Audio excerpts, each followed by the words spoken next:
Let's take a look at how to update your current build of Creo Parametric. I take a look at my desktop and I realize that I am a few builds behind on my version of Creo 10. So the first thing that I am going to do is log into my PTC support account at support.ptc.com. Here I am on the home page. I need to download the latest build code of Creo 10. The way that you do that is by going to the download software link, and then it opens up the web page. Here I will click on order or download software updates, and I want to download Creo Parametric, and it is Creo 10 that I want to get. I expand the junction box, and let's see, Creo 10 for Windows is what I want, and the most recent version. And you have a few different choices for downloading. First one is for the Help Center. Then you can do this install from web. I prefer to just download the entire thing. So let me click on the link for download now. And let me choose where I'm going to save it on my computer. I have a folder where I usually put it. I always like to change the name a little bit so I can know exactly what it is rather than the name that PTC uses. So let me just change this a little bit so I know exactly what I am getting.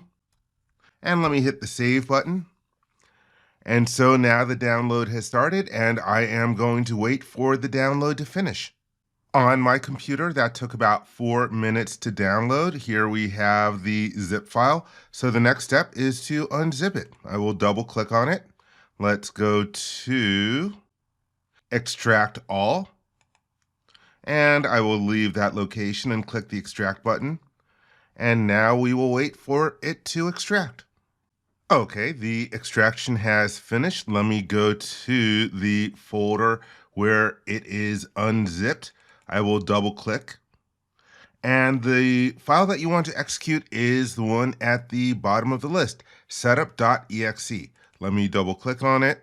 I have a user account control dialog box that has opened up. I don't believe that you can see it in the video. I'm going to click yes to allow this app to make changes to my device.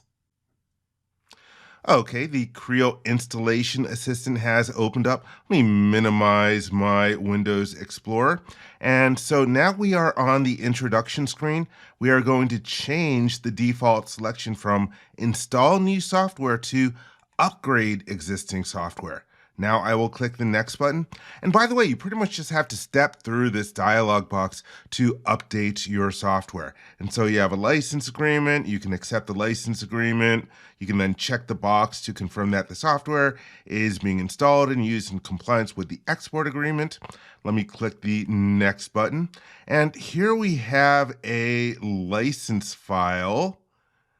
I'm trying to remember if that is my latest license file. If it is not, you can click on the Add License Source. Let me use the Open button.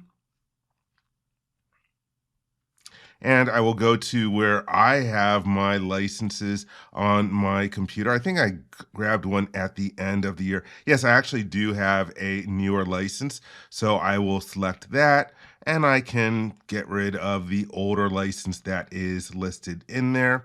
Let me click on the next button. And so here you have the application selection, tells you what is going to be updated. There are a couple options in here. One is to back up modified files during the installation. And so you can configure certain files in your Creo Parametric load point.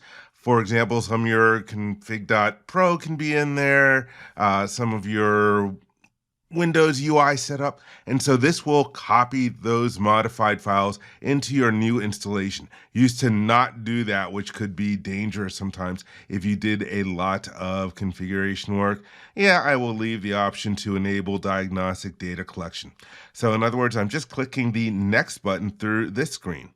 And so then we have the customize application, and so you can choose if there are any other extensions or options that you want to be installed, but it's using the same selections that I used when I first installed Creo 10, so I'm happy with everything on here. Same with command configuration.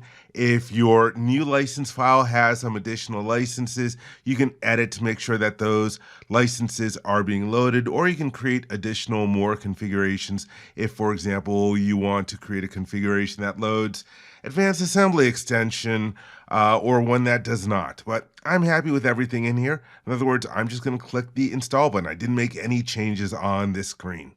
And so now we are going to let it update.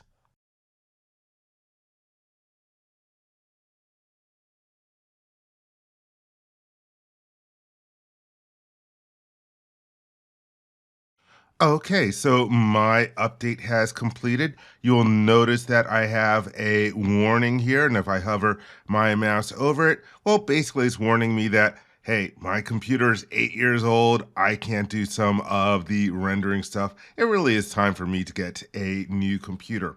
But everything is done. I can click the finish button. And the one thing I want to point out is that the only change that I made was changing my license file to one that I had downloaded a couple weeks ago from support.ptc.com. But otherwise, I just stepped through the installation assistant. Let me click the finish button. And on my desktop, I did get a new icon. That's because I renamed this icon. But anyhow, this is the one that I can use. I can double click on it. And you get these little different warnings the first time that you try to do it. Allowed for private networks, but not public networks. Just some Windows Defender stuff. Once again, I'd like to change to private, not public. And we can see from the splash screen that this is indeed 10.0.7.0.